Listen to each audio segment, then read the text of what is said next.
does the Bible say about our sexuality? And I'm going to look at the effects of irresponsible sexual behaviors.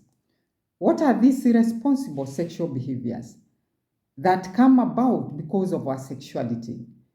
And so, in a very simple analysis, definition, I will define our sexuality, as I have mentioned, to be the maleness, that distinction, that difference between a man and a woman. That total makeup, biologically, physically, emotionally, culturally, religiously, if I may use also, yes, that differentiates us as male and female, and therefore it has to do with our gender.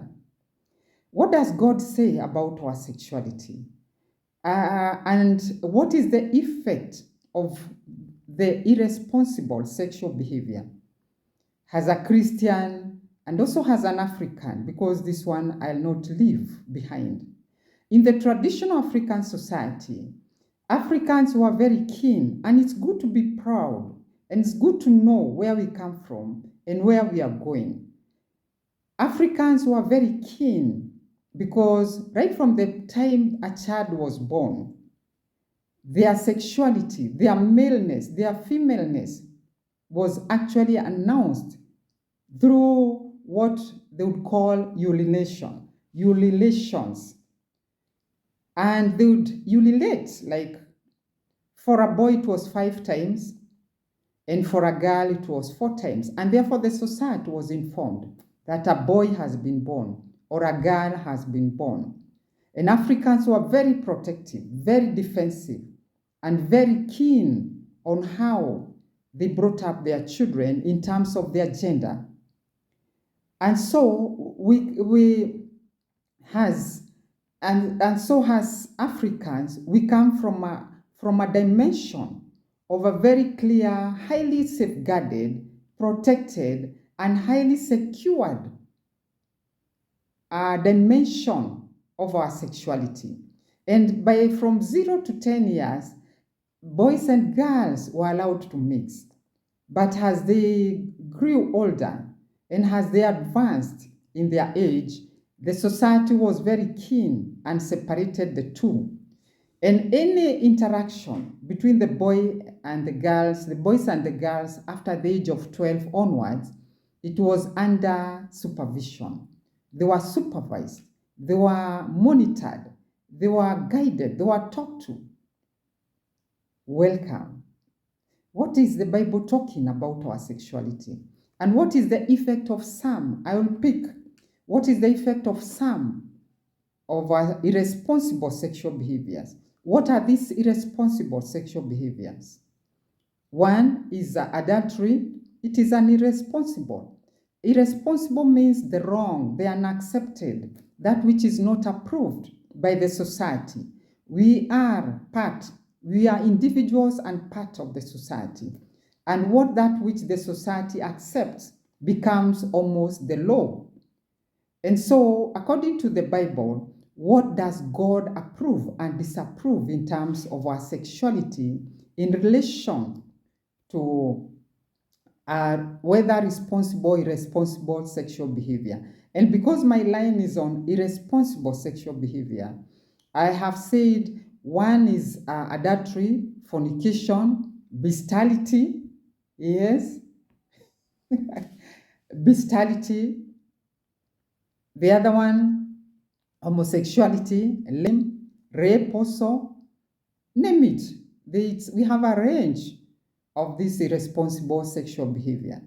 But I would pick in particular the effect, very destructive effect of, for example, homosexuality. Homosexuality is where a man and a man may decide to marry and to have a marriage. Let me say that. It is also where a woman has an incorporate, where a woman and a woman may decide to go and have a marriage or to have a relationship. In terms of continuity, in terms of creation, and in terms of existence of human race, what is the effect of homosexuality. Homosexuality, according to God, it is wrong, it is evil, and it's highly unaccepted.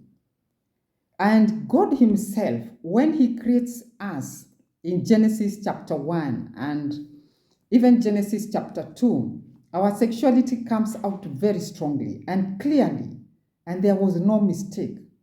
And one of the reasons why God brings our sexuality and brings it out very clearly was mainly for two reasons. One, for continuity of creation, whether of humans, animals, or plants, majority of the plants. We find without our sexuality, our differences as a man and a woman, our sexuality comes to an end. Animals also, it comes to an end. And let's be very honest. If, for example, we were to put all women isolated in the whole world and say, let all women go to one side and let all men go to one side, and for 100 years, humanity would collapse, would come to an end, and humanity would become extinct. Why? Because the man and the woman are the two genders that God created for the continuity, for procreation, and for continuity of the human race. And why does God create male and female? He says in Genesis chapter 1 and verses 27, so God created human beings, making them to be like Himself. So we look like and we are like God, making them to be like Himself. He created them male and female, not male and male or female and female, but male and female. He blessed them. So a man and a woman, that in itself, it's a blessing. And it's a major gateway through which God blesses our existence, our lives, our fruitfulness, our productivity on earth. And after He blessed them, He said, have many children that your descendants may live all over the earth and bring it under their control. So our sexuality has to do with existence, with survival of the human race. And because of the marriage, therefore, that comes because of a male and a female, children are born. And when they are born, that continuity and that existence is assured. And not only that, apart from having the children, the many children, God says that your descendants may live all over the earth and bring it under its control, and bring it under their control. So when we safeguard and we protect our sexuality and we have children, one, we are assured of existence of the human race. Number two, God also has given us the ability to bring the earth under control. Why? Because without man's control, if man was to become extinct, if man was to become an end in himself, then the world would become wild. The earth would cease to exist, and it would be untamable, uncontrollable. Why would God say, you should have many children all over the earth and bring the earth under their control?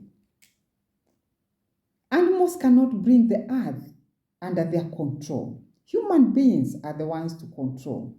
And He says, and I am putting you in charge of the fish, the birds, and the whole of the wild animals. So man has a role to play. Hey, not to pray, but to play.